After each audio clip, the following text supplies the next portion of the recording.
Greetings, everyone, and thank you for coming to the operator meeting today. My name is Hannah Hickam, and I will be your host. I think let's just get right into it. First up is Sabrina Trask with a WOGLA reminder. Thanks, Hannah. Good morning, everyone. Can you hear me okay? Yep. Okay, great. And Hannah, I'd like to share my screen for a moment. Okay, just a second.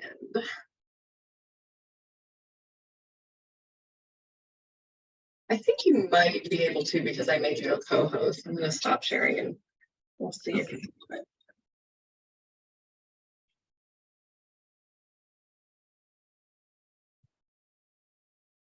Okay, can you see just a white page with words on it?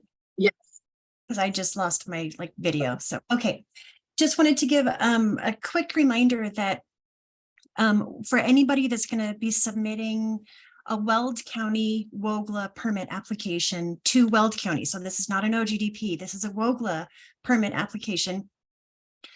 My understanding is the Weld County code requires you to submit a 30-day pre-application notice to our director.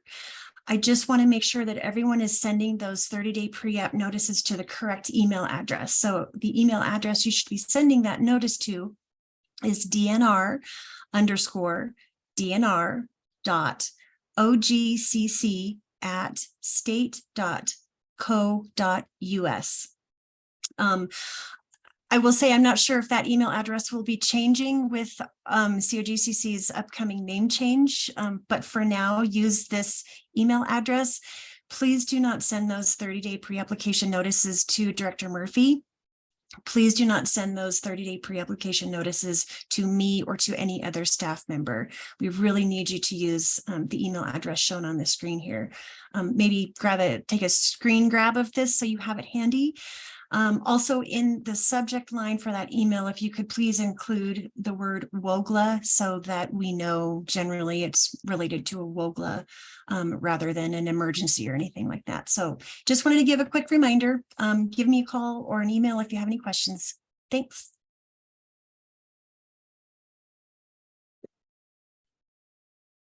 Great. Thank you, Sabrina. And I've also dropped that into the chat if you want to copy paste it. Next up, we've got Mike Leonard with the sign rule 605 clarification. Thanks, Hannah. There's been some questions that have come in recently about rule 605 little a, oil and gas location signage. This requirement to post a sign at the entrance to the location is only for locations built after January 15th, 2021. So the older locations don't need this. It's just built after January 15th, 2021. Then you have to post a sign at the entrance of your location with all the pertinent information. So just wanted to clear that up for folks. If you have any questions, contact me, send me an email or give me a phone call. That's all I had, Hannah. Great, thanks, Mike. Next up, we've got 5B for inactive wells, and Diane McCoy will be presenting that. Good morning. Can you hear me okay? I can, thank you. Perfect. Yeah. I'm just giving a short reminder on the need to submit a Form 5B for any inactive well that's not plugged within 6 months of becoming inactive. This is part of Rule 434C, which outlines the requirement to plug inactive wells. Or you can submit a Form 5B, which is a notice. There's not an in-process stage or staff review. It comes straight across to our database. In addition to submitting the Form 5B, the operator must review the need for additional financial assurance related to submitting the 5B and keeping that inactive well out there rather than plugging it. The additional financial assurance should be submitted on the Form 3A. So again, it's Rule 434C, and it states that any inactive well within 6 months of becoming inactive must be plugged and abandoned unless the operator returns the well to production, files a Form 5B inactive well notice, and provides the proper additional financial assurance, or files a Form 5C inactive exception request, or goes ahead and submits a Form 6A to designate the well as out of service to change the designation from inactive to out of service. There are Form 5B and Form 5C slide instructions on our website from an operator meeting from November of last year. And there's also a guidance document for Rule 434C already on our website under operator guidance. So that's all my reminder is, just to make sure we're getting those 5B inactive well notices submitted and that you are reviewing your financial assurance to make sure you have the additional required to leave that well out there. Thanks for your time and for listening. Thank you, Diane. Next up, we've got Chris Eisinger with annual well registration reminder, and I think he'll probably go straight into his other topics as well. Thanks, Hannah. Good morning, everybody. Yes, I also just have a couple quick comments. The first is just a reminder about the annual registration mitigation fee and general liability insurance information, which is due via the Form 1B. It was actually due on April 30th. I believe some warning letters have already gone out to operators who are delinquent on those, but please get those in. If you have questions about the Form 1B, you can reach out to either Debbie Lutz, who is our financial assurance lead, or Terry Econoy is also helping to process and manage the Form 1B. So again, if you have questions about the mitigation fee payment or general liability insurance requirements, please reach out to one of them. The second update is regarding the Form 6B. The Form 6B is the out of service well report. So the 6A, it was the out of service designation where you give us a list of your out of service wells. The 6B will be the report that is due to give us an update as to the progress or what has been happening with those out of service designated wells. This form we are just finishing up. It should be available to everybody by the end of this month. And then Diane McCoy, she will be giving a presentation at the next operator meeting in July about the 6B and providing guidance on how to fill that out. So that is coming very soon.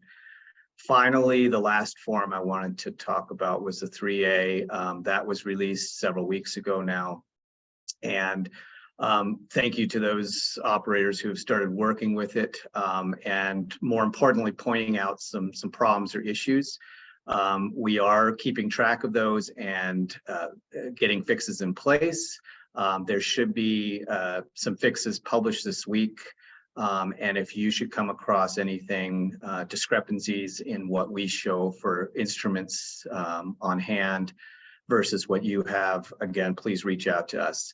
The three people that you should send questions to would be Debbie Lutz, Scott Cuthbertson, and myself. And you can send an email to all three of us, and one of us will get back to you or help try to solve the problems. So that's all I have, Hannah. Thank you. Thank you, Chris. Next up, we've got Elise Devine with all offsite flow lines registration requirement reminder. And give me just a moment, because I think I need to add her.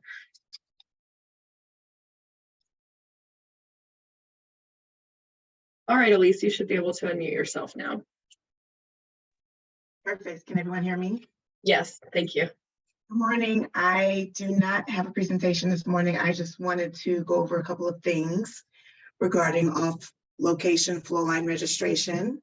I know that the flow line regulations have gone through a number of changes over the previous years, but we are at a point where we are expecting operators of any active, inactive, out of service, off location flow lines, produced water transfer systems, or crude oil transfer lines to have not only been registered by this point, but we are also expecting operators to have submitted GIS data for those assets as well. I advise all of you to please go through our COGCC database, make sure that all of your registrations are there and that they're current. Also go through your Form 44s. You may have noticed some forms were submitted, but they're now back in draft. I know that for a time our return to draft notices, our email notices were not working. I believe they're working now, but if you go back through those forms and you have any questions as to why certain forms are still in draft, please shoot myself an email or Stephen Wheeler, and we'll be able to discuss that with you and give you any insight so that you can get those forms modified and approved. I also want to note that at this point, if we are to come across locations where we suspect or know that there are off-location flow lines and we are not able to find any of your registrations or GIS data for those assets, it is likely that we may go to enforcement at this point. So please do your due diligence, look through not only your off-location flow line registrations, but also operators, if you have any gas gathering lines that are regulated by the Colorado Public Utility Commission, although those lines are not in our jurisdiction, you are required by Rule 220 to register those with our agency using the Form 12. So please look through your assets, look through your records to make sure that those gathering systems are also registered. Another thing that I want to note is that regarding the transfer of off-location flow lines and gas gathering systems, it is important for the off-location flow lines. The reason why they need to be registered, well, one of the many reasons I should say, is that upon approval of your registration report, those facilities receive a facility ID. Now, it's important because when you're transferring your wells or you're transferring other facilities using the Form 9, your off-location flow lines aren't automatically included in that. So when you have an approved registration report, you can use that facility ID and put those on the Form 9 so that you can transfer those particular assets to a new operator. Now, as it pertains to the gas gathering systems that are registered under Form 12, you don't use the Form 9 to transfer those assets. You actually use the Form 12. So just to sum everything up, please go through your records, perform an internal audit if you need to make sure that your registrations are current and that we have your GIS data. And if there are any outlying registrations that need approval so that you can move to the next phase, let's say you're getting ready to do an abandonment or a realignment, please let us know. We're happy to expedite those reviews so that you can get the facility IDs and things needed to approve and move through the process of getting those forms in. So that's all I have. Great, thank you, Elise. And that concludes all of the announcements and reminders for today. If you have any questions, please drop those in the chat. We'll be happy to answer those for you. I'll just give folks a few minutes in case there are any. Oh, great, we've already got one. So the first question is, Elise, did I hear you correct? If a off-location flow line was not transferred via the Form 9, we are to use a Form 12.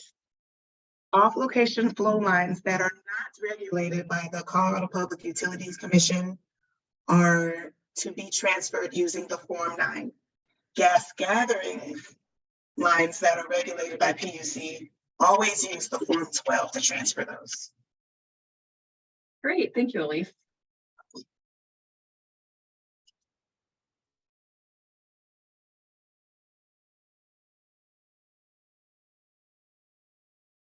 We'll just give you guys a few more minutes.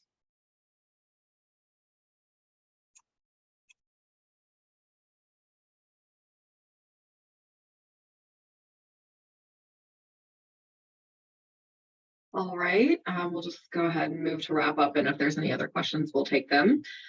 Here are the upcoming meeting dates, and the time is always the same. It's 9. So you can take note of these.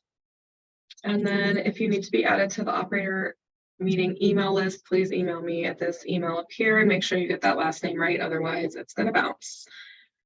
All right, that looks like all we have today. Thank you everyone so much for being here today, and we'll see you next time. Bye.